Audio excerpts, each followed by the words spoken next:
Hyderabad commissioner of police Sajjanar విధి నిర్వహణలో ఉన్న అధికారులపై దాడులు చేసేవారికి తీవ్ర హెచ్చరికలు జారీ చేశారు.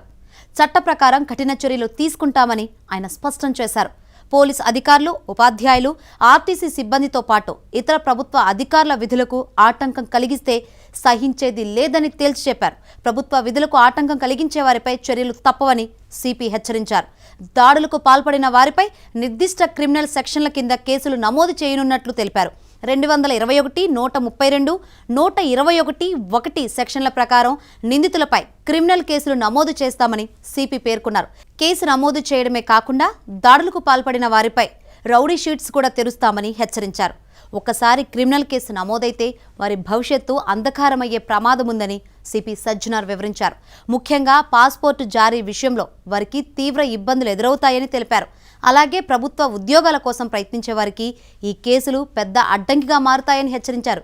క్షణికావేశంలో ఏ చిన్న తప్పు చేసినా దాని పర్యవసనాలు జీవితాంతం కుమిలిపోయేలా చేస్తాయని సిపి తెలిపారు.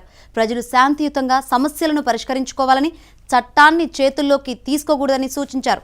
ప్రభుత్వ అధికారుల రక్షణకు తాము కట్టుబడి ఉన్నామని, వారికి పూర్తి సహకారం అందిస్తామని సిపి హామీ ఇచ్చారు. అధికారులపై దాడులను సామాజిక నేరంగా పరిగణిస్తామని సిపి ఈ సందర్భంగా స్పష్టం చేశారు. ఈ హెచ్చరికలు ప్రజల్లో జవాబుదారీతనం పెంచడానికి ఉద్దేశించినవిగా భావించవచ్చు. సిపి తీసుకున్న ఈ కఠిన నిర్ణయం చట్ట పాలనను బలోపేతం చేస్తుందని విశ్లేషకులు అభిప్రాయపడుతున్నారు.